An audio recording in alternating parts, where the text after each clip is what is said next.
Hi and welcome to The Practice Gap, the podcast for closing the gap between the practice you have and the one that you want. I'm Elisabeth, a chiropractor, a business owner, coach and entrepreneur, on a mission to help you move from frustration and overwhelm to clarity, focus and joy in practice. 3, 2, 1, yeah. Hi Atle, it's wonderful to see you here today. Thank you for coming all the way from Stavanger. Well, thanks for inviting me. Yeah. Could you start by telling the listeners a little bit about yourself? Well, 58 years old, graduated from chiropractic college in 1991, so I've been in practice for 31 years. Wow. Today we are going to speak about one of the biggest challenges that most chiropractors have, and that is making a plan with the patients. In your 31 years of experience. Wow. Wow. I feel old. Not old, just wise. Well, that too. Yeah. If you could advise a younger chiropractor how to become good at making practice treatments plans with the patients, where would you start? Well, first of all, you can't treat all the patients the same way. Some people's hand you need to grab, metaphorically, and lead them. And then you have the ones that they ride their own carrot in life, and those people will have to just be able to do their stuff their way. You can't force them into a system or anything like that. But most people are also looking for someone to lead them because they're insecure, unsure, uneducated about health and well-being and how to behave. So a lot of people like that we give them advice and actually present a plan. And then you have that small group that just hate that and let those guys just do their own thing. Mm-hmm. From your experience, have you noticed any trends in when into the treatment plan or into the if you're a new chiropractic patient and you get a couple of treatments, it takes a little bit to get used to chiropractic treatment. Do you have some kind of time feeling when you see the patient actually get it, when they go over from do you have to come back to when should I come back? I try and more or less set them up from the very first visit. Just in the way you ask them about their problem or problems. And you, in a way, through your questioning, you're kind of trying to enlighten the patient to understand their own life and how they have performed before. Like, how long have you had it? Do you do something regularly that makes this worse? Is there something at work? You're trying to let them reflect over their own life, both personally and professionally. Sometimes they already get it the first time, like, oh yeah, I can kind of see why I'm here today, through your questioning. So I start that, the minute they come in, through before I really know the patient, and try to be a detective, not just for me so I can give them the best treatment, but also for them to reflect over their own life and maybe, hopefully, crack some of their own codes. Yeah. Do you have any favorite surprising things you ask your patients? Maybe I do, but I haven't really reflected over it. I'll let that sit in the back of my brain. I might come up with something. I know from listening to you hold some lectures for other chiropractors earlier that you have some excellent ways to explain chiropractic to your patients. Oh boy, put or what? If you could give some examples of metaphors that you use in practice, because sometimes it's hard to explain chiropractic to a patient so they understand it before they have the bodily experience of what you can do. And that's actually a big pet peeve for me, is that we as a profession, and there are too many of us, that show our insecurity problem through trying to be super scientific. And we come up with the most ornate explanation models with all kinds of jargon that, it just goes way over people's heads. They have no chance of following our ideas. They might be correct, but it's just not the correct setting, to be ultra scientific.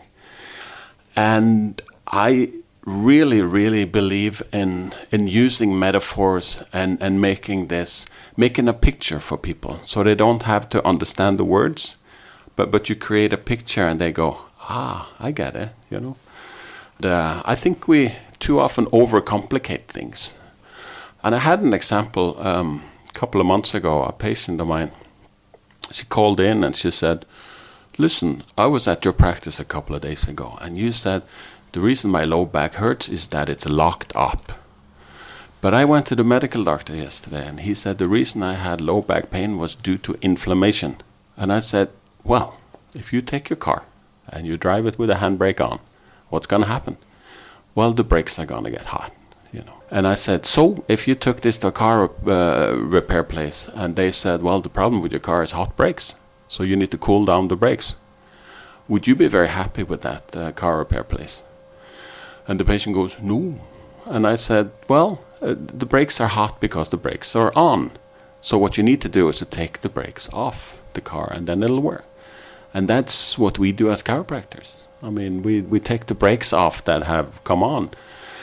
And when you take the brakes off, the brakes will cool down by themselves. So it's the inflammation is the effect. It's not the cause. So that's one of the metaphors I use. Excellent. That's really good. Do you have any other ones? Oh, boy, yeah. Just inside the door where the patients enter my treatment room, I have a light switch. And then, of course, I have lights in the ceiling. And they come in, and sometimes I check them out, and they might have a knee problem. And I do a lot of extremity work as a chiropractor. But, just because the pain is in the knee region, it doesn't have to be the cause of their pain. I tell people, if I turn the light switch on and off, it's not the light switch that blinks. It's the light in the ceiling. And the body works in that way too. So maybe your light switch is in the middle of your low back, and then the light in the ceiling is your knee area. So you feel it in the knee area, but it could actually be referred pain from a low back problem without actually having pain in low back. The metaphor about the light switch and the light is maybe the one I use the most. We do have a colleague, and he puts it a little bit more graphic terms. He says if you pull a dog's tail, the sound comes out in the other end. So that's also a way of doing it. It makes sense for us new dog owners out there.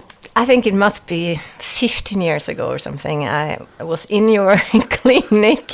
Oh boy, here it comes. Yeah, here it comes. And you had a story about a patient who came to you with shoulder pain. He was quite young. And it was about comparing the cost of treatment to something that the patient could relate to.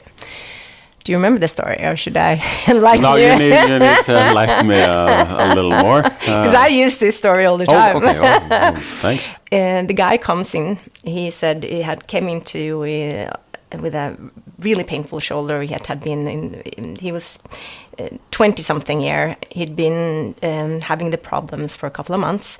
And he comes into your office and he gets 4 or 5 treatments and he feels great. He's like, oh, my shoulder, it's amazing, it's wonderful.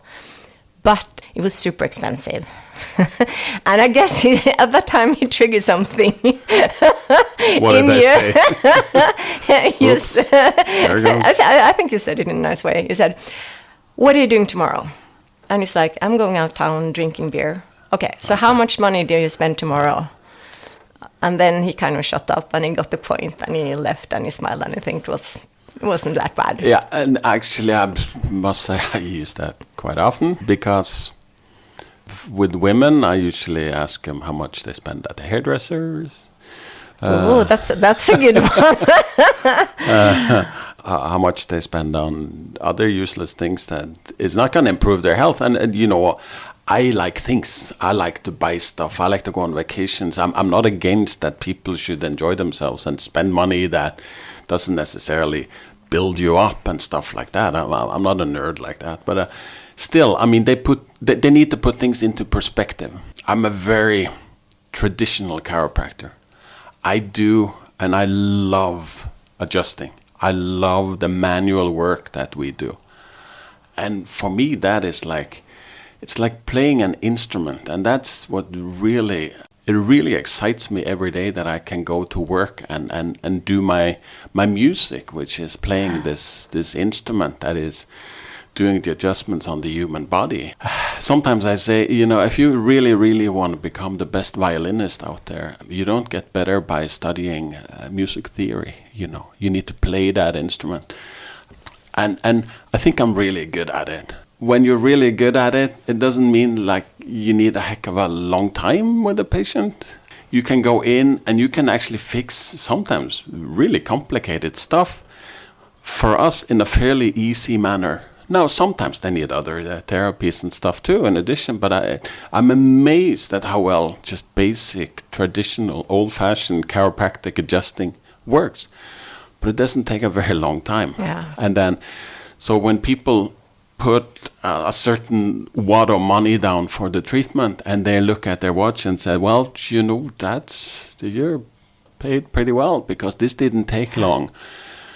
And I'm like, you know, you should really focus more on the quality of the care. I mean, how much did this help you and stuff, instead of the quantity, the time spent in the doctor's office.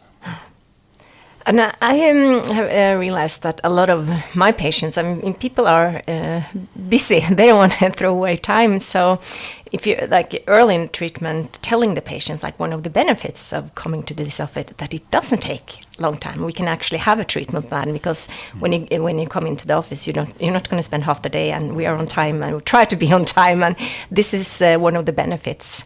So that could also set time perspective into perspective. Mm-hmm. Mm-hmm. I remember as an intern like 30 years ago, I had this patient that came in, and he was on the board of close to 20 big Norwegian companies. You know, these companies grossed like billions and billions of Norwegian krona, and he was a hotshot. And he came in and he's like, wow, if I could take what you do here in this practice and show or tell people, you know, in these companies that I'm on the board for, I mean, you guys could teach them so much, because you get so much done in so little time with such high quality. And that, for me, as a newly educated chiropractor, that someone actually saw the benefit of this and really celebrated it. I thought that was wonderful, because you do have some that make a lot of noise, but oh, this went quick, and you know, and it's expensive, but still, but you got better, didn't you? Well, much better. Well, think about that instead. Yeah. Well, great. Thank you so much, Atle. And I'm happy to say that I'm going to invite you back into the next episode, and then we are going to pick your brain about one of your favorite topics, and that's chiropractic technique. Oh, my favorite. Yes, thank you. Sure. If you could wanna hear